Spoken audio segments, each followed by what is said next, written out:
బంగారుపాలెంలో ఎటు చూసినా కూడా వైసీపీ కార్యకర్తలు తమ అధినాయకుడికి ఘన స్వాగతం పలికేందుకు మార్కెట్ యార్డుకు చేరుకున్నారు. ఒకసారి మనం చూడొచ్చు విజువల్స్లో.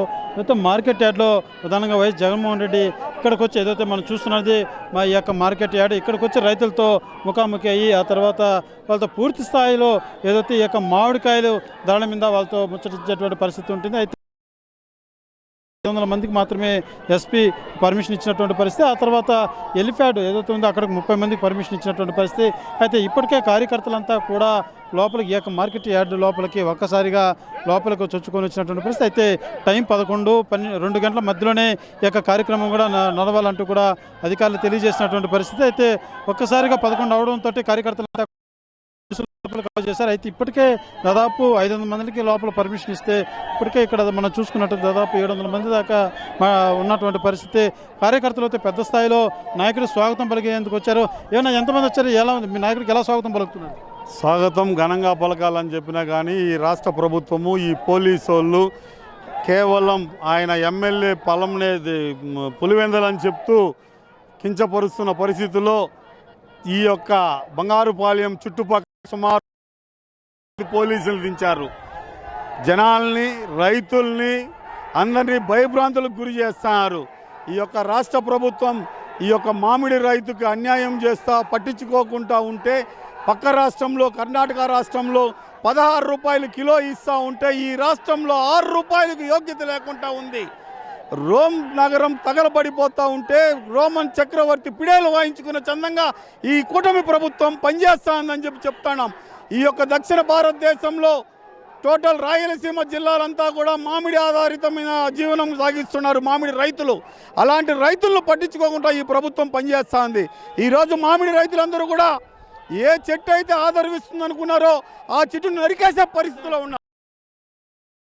కూడా పోలీసులు అడ్డుకుంటున్నారంటే కూడా పలువురు ఆరోపిస్తున్నారు. మీరు ఎలా రాగలిగా, ఎలా ఉంది అసలు? సార్ అణువు 5 కిలోమీటర్ల ఆ పక్క నుంచి పోలీసు ఆంక్షలతో నడుచుకుంటూ ఇంకొక బండి లిఫ్ట్ అడుగుతూ దారుల్లో కాలువల్లో దూరి వంకల్లో దూరి వాగుల్లో దూరి ఈ యొక్క జనసమూహం ఇక్కడికి చేరారు. పోలీసుల ఆంక్షల నడి మీద బెదిరిస్తున్నారు, భయభ్రాంతులకు గురి చేస్తున్నారు. ఈ యొక్క రాష్ట్ర ప్రభుత్వం జగన్మోహన్ రెడ్డి మామిడి రైతుల పక్షాన పోరాటాన్ని అణగదొక్కడానికి వాళ్ళు రైతుల గురించి పట్టించుకోకుండా జగన్మోహన్ రెడ్డి యొక్క పోరాటాన్ని అణగదొక్కడానికి ప్రయత్నం చేస్తున్నారు. చూస్తున్నాం పూర్తిగా అయితే పోలీసులు ఎన్ని ఆంక్షలు విధించినా కార్యకర్తలు మేము మా నాయకుడి ఘన స్వాగతం చెప్పేందుకు ఈ యొక్క ప్రోగ్రాం సక్సెస్ చేసే విధంగా మేమంతా వచ్చాము. రైతులకు న్యాయం చేసేందుకు మా నాయకుడు ఇక్కడికి వస్తుంటే పోలీసులు అనువనువు కూడా ఆంక్షల పేరుతోటి రానికుండా ఇబ్బందులు గురి చేస్తున్నారంటూ కూడా కార్యకర్తలంతా కూడా వాపోతున్నటువంటి పరిస్థితి. అయితే ఇప్పటికే ఎస్పీ ఏదైతే పలు ఆంక్షలు కూడా విధించినటువంటి పరిస్థితి, ఏదైతే మీకు ఇచ్చినటువంటి ఆ యొక్క గైడ్లైన్స్ కాకుండా అధిక సంఖ్యలో మాత్రం జనసందోహం పోగేసి వస్తే కఠినమైనటువంటి చర్యలు ఉంటాయంటూ కూడా అధికారులతో తెలియజేసినటువంటి పరిస్థితి.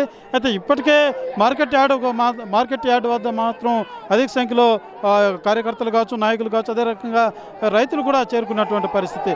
పూర్తి స్థాయిలో ఈ యొక్క వైఎస్ జగన్మోహన్ రెడ్డి పర్యటన అంతా కూడా చేసే దిశగా మా యొక్క నాయకత్వం కూడా కృషి చేస్తుంది. ప్రతి కార్యకర్త కూడా మేము వెనకడుగు వేయమంటూ కూడా కార్యకర్తలంతా కూడా సరే మనం చూస్తున్నాం ఏ తరహా వాళ్ళు ఆనందం వ్యక్తం చేస్తున్నారు. ఎన్ని అడ్డుకు సృష్టించినా కానీ మా నాయకుడికి ఘన స్వాగతం పలుకుతామంటూ కూడా కార్యకర్తలు తెలియజేస్తున్నటువంటి పరిస్థితి. ప్రస్తుతం మనం చూస్తున్న ఇదే మార్కెట్ ఇదే ప్రాంతానికి మరి కాసేపులోనే వైఎస్ జగన్ చేరుకొని ఉన్నారు. పూర్తి స్థాయిలో రైతులతో ముఖాముఖి అయ్యి ఇక మామిడి ధరల మీద కూడా ఆయన వాళ్ళతో ముచ్చటించేటువంటి పరిస్థితి ఉందనే చెప్పాలి. అయితే ఈ యొక్క కార్యకర్తలు వచ్చేటువంటి తరుణంలో పూర్తి స్థాయిలో మాత్రం కార్యకర్తలు ప్రతి ఒక్కరు కూడా తెలియజేస్తున్నటువంటి పరిస్థితి. అయితే బయట ఉన్న వారంతా కూడా ఒక్కసారిగా మార్కెట్ యార్డ్లోకి దాదాపు 1000 మంది పైగా అయితే చేరుకున్నటువంటి పరిస్థితి. ఏమన్నా ఎలా ఉంది ఇక్కడ పరిస్థితి? సార్ ఇక్కడ వచ్చి జనాలు దండోబ పండగ వాతావరణం ఉంది. మన ఎక్స్ సీఎం జగన్మోహన్ రెడ్డి వచ్చిన దానికి అందరూ పోలీస్ సిబ్బంది కానీ ప్రతి ఒక్కరు మన ఆటంకాలు చేశారు. దానికి కూడా భయపడకుండా జనాలు స్వయిష్టంగా వచ్చారు తప్ప నాయకులు చెప్పి రాలేదు. మా నాయకుల తరఫున అందరూ వచ్చారు. దయచేసి పోలీసు వాళ్ళు కోఆపరేట్ చేయండి. ఈ జనాలకి సీఎం గారిని మా రైతుల తరఫున ఉండే ప్రాబ్లం చెప్పేదానికి మీరు పోలీసు వాళ్ళకు కోఆపరేట్ చేయండి. జై జగన్. చూస్తున్నాం. ఇదైతే ఈ మామిడికాయ ధరలు పక్క రాష్ట్రాల్లో ఏ రకంగా ఇస్తున్నారు, ఈ రాష్ట్రంలో మాత్రం రైతులకు మోసం చేస్తుంటే ఆ యొక్క నిలదీసేందుకు మా నాయకుడు వస్తుంటే కూడా అడ్డుకునే విధంగా ఈ యొక్క రాష్ట్ర ప్రభుత్వం చూస్తున్నట్టు కూడా తెలియజేస్తున్నటువంటి పరిస్థితి మాత్రం నెలకొందని చెప్పాలి. అయితే త్వరగా బంగారుపాలెంలో మాత్రం ఎటు చూసినా కూడా కార్యకర్తలతో జనసందోహం నిండి ఉందనే చెప్పాలి. పోలీసులు మాత్రం పూర్తి ఆంక్షలు విధించినటువంటి నేపథ్యం, గతంలో జరిగినటువంటి అనుభవాల దృష్ట్యా ఎటువంటి అవాంఛనీయ సంఘటనలు జరగకుండా ఉండేందుకే కఠిన చర్యలు కూడా తీసుకుంటున్నట్టుగా కూడా ఎస్పీ తెలియజేయనటువంటి పరిస్థితి. పూర్తి స్థాయిలో ఈ యొక్క పర్యటన అన్నది పూర్తిగా రైతులతో మమేకమయ్యేందుకు పర్యటన ఏర్పాటు చేసుకున్నారు కాబట్టి ఆ దిశగానే మీ యొక్క పర్యటన సాగాలి. అంతేగాని లేనిపోయిన ఇష్యూస్ మాత్రం ఎటువంటిది పునరావృతం కాకుండా ఉండేందుకే పూర్తి స్థాయిలో బందోబస్తు కూడా పోలీసు యంత్రాంగం నిర్వహిస్తుందనే చెప్పాలి. కెమెరా పర్సన్ కోటితో సురేష్, RTV, బంగారుపాలెం. ఇండియా పాకిస్తాన్ తాజా అప్డేట్స్ కోసం డౌన్లోడ్ చేసుకోండి RTV లైవ్ యాప్.